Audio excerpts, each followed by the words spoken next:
Quand tu es en fauteuil, tous les jours, tout le monde te dit bon courage. Je veux dire que du courage, t'en as à revendre avec tout ce qu'on t'a donné.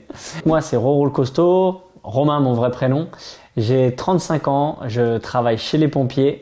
Et en 2012, j'ai eu un accident de ski en Haute-Savoie alors que j'étais sur des pistes. Je suis devenu tétraplégique, C6, C7. Donc tétraplégique, c'est quelqu'un qui bouge plus les jambes, qui a plus d'abdominaux, qui a plus de pectoraux et puis qui bouge plus les mains non plus. Voilà, ça c'est pour moi ma situation personnelle. Mais c'est pas grave, j'ai encore le sourire.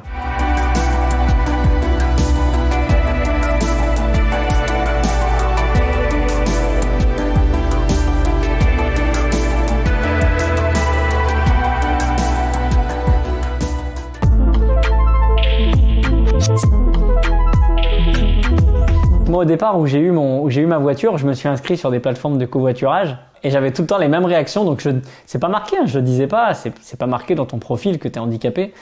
Et les gens arrivaient, puis je leur disais, je suis désolé, je descends pas à vous ouvrir la voiture, enfin le coffre, vous pouvez ouvrir parce que je suis en fauteuil roulant. Et là, les gens s'arrêtaient, ils disaient, ah merde, il est en fauteuil roulant. Mais attends, c'est lui qui va me conduire. Bah ouais, on va faire 600 km, ça va bien se passer. Et du coup, en fait, les gens s'installaient et je les voyais au départ qu'ils étaient un peu stressés ou un peu sur la retenue. Et après, ils me voyaient, ils me disaient, ah mais ça va, en fait, il conduit pas trop mal. Il conduit pas trop mal pour un handicapé. Bah ouais, tu vois, on conduit bien et puis voilà. Et puis après, ça s'est toujours très bien passé. Dans le handicap, on peut tout faire à partir du moment où on adapte les choses. Et c'est valable pour tout, c'est valable pour vraiment tout, et même la voiture. Une voiture, on peut tout adapter. D'une voiture utilitaire jusqu'à une voiture de sport. Il y a des handicapés qui ont des très très belles voitures de luxe.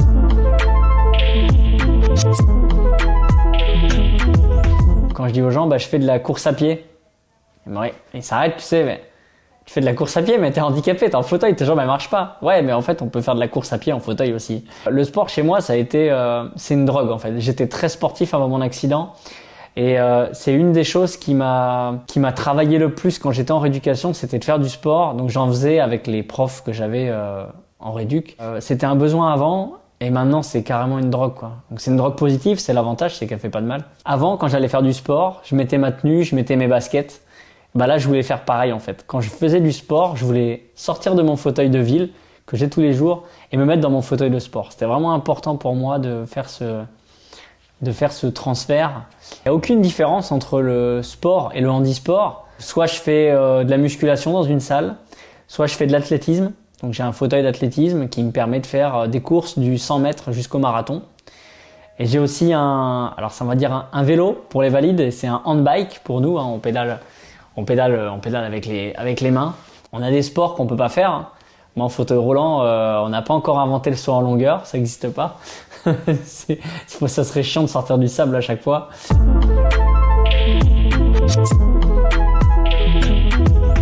Aujourd'hui, je peux dire que je suis encore un pompier à roulettes, ouais, c'est vrai. Je suis un pompier à roulettes. Les gens qui me disent t'es handicapé, tu peux pas travailler. Pourquoi? Ma première question, c'est ça. Pourquoi?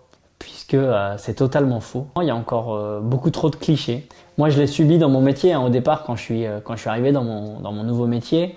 Je suis tombé sur quelqu'un qui pensait que j'étais pas capable, quelqu'un qui m'a donné du boulot pour une journée. Et au bout d'une heure, j'ai été le voir, je lui ai dit c'est bon, j'ai fini. Ma tête, elle va très bien, hein. C'est mes jambes qui fonctionnent pas, hein. Donc il n'y a pas de souci. Et puis c'est pareil. Et puis pour d'autres missions qui m'ont été attribuées plus tard, il y a eu cette réticence, il y a eu ce préjugé, malheureusement. Aujourd'hui, je travaille au centre d'appel des sapeurs-pompiers et je réponds aux appels, au 18 et au 112. Et si je suis rentré dans le monde des pompiers, c'est pour aider les autres, pour pouvoir sauver des vies.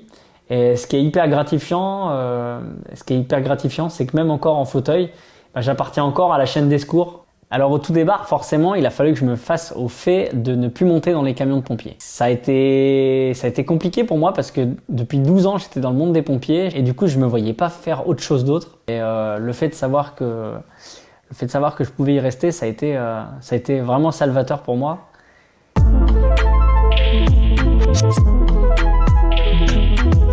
Quand je me suis retrouvé célibataire beaucoup plus tard après mon accident, j'ai eu des doutes. Je me suis dit, est-ce que je vais arriver à plaire malgré le fauteuil? Est-ce que le handicap va faire peur? Et du coup, je me suis inscrit sur les sites de rencontres. Voilà, j'ai pas cherché à avoir des sites spécialisés. J'ai voulu être comme Monsieur Tout le Monde. Je l'affichais pas clairement en photo, Mais par contre, dès qu'on commençait à discuter, j'abordais très vite le sujet, expliquer que j'étais en fauteuil. Le handicap n'était pas un frein à la séduction et n'était pas un frein à la sexualité. Je sais que le gros cliché, c'est que attends, un handicapé, c'est les jambes elles marchent plus, donc forcément il n'y a plus rien qui marche. Non, c'est pas aussi simple que ça.